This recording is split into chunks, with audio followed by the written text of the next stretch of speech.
Welcome to Ramadevi Rayalaseema రాగా.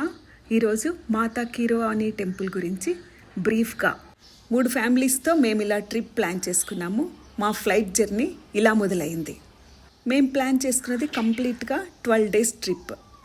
బ్రీఫ్గా చెప్తాను, మీ టైం నేను వేస్ట్ చేయను.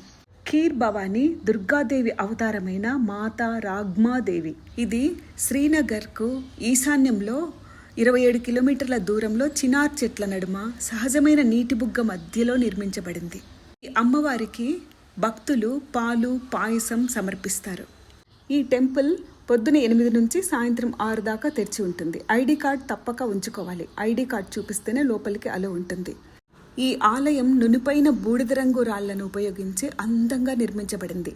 ఖీర్ భవానీ ఆలయ ప్రధాన వేదిక ఒక చెరువు మధ్యలో నిర్మించబడింది. ఈ నిర్మాణంలో పాలరాతి వేదిక ఉంది. దానిపై గర్భగుడిలో దేవత విగ్రహాన్ని ప్రతిష్ఠించారు. ఈ దేవాలయం ఒక పవిత్రమైన సెలయేటిపై నిర్మించబడింది. ఆ సెలయేటి రంగు మారుతాయని చెప్తారు. దుర్గాదేవి అవతారమైన రాజ్ఞాదేవి ఈ దేవాలయంలో అధిష్టాన దేవత. ఖీర్ భవానీ ఆలయం క్షీర్ భవానీ లేదా రాజ్ఞాదేవి అని కూడా పిలువబడే హిందూ దేవత పార్వతి అవతారానికి అంకితం.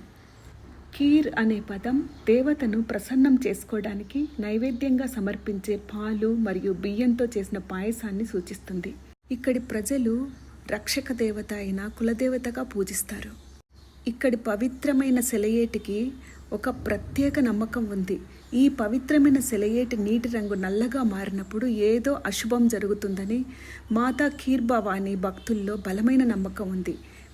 రాబోయే విపత్తుకు సూచనగా ఖీర్ నల్లగా మారుతుందని ఒక నమ్మకం. హిస్టరీ ప్రకారం రామాయణంలో ఇతిహాస యుద్ధం తర్వాత హనుమంతుడు లంక నుండి భవానీదేవి విగ్రహాన్ని తుల్ముల్లా గ్రామానికి తీసుకొచ్చాడు. రావణుడు తీవ్రమైన తపస్సు చేసి భవానీదేవి విగ్రహాన్ని పొందాడు మరియు దాన్ని పూజించాడు. శ్రీరాముడి చేతిలో రావణుడు ఓడిపోయిన తర్వాత భవానీదేవి తన్ను లంక నుండి భారతదేశానికి తరలించమని హనుమంతుడిని కోరింది. ప్రతి సంవత్సరం జ్యేష్ఠాష్టమి శుభమైన రోజు. కాశ్మీర్ పండితులు మాతా రాజ్ఞాదేవి ఆలయానికి లేదా ఖీర్ భవానీ ఆలయానికి తమ భక్తి చాటుకోవడానికి తీర్థయాత్రలు చేస్తారు. ఈ వీడియో నచ్చితే సబ్స్క్రైబ్ చేయండి. Thank you for watching.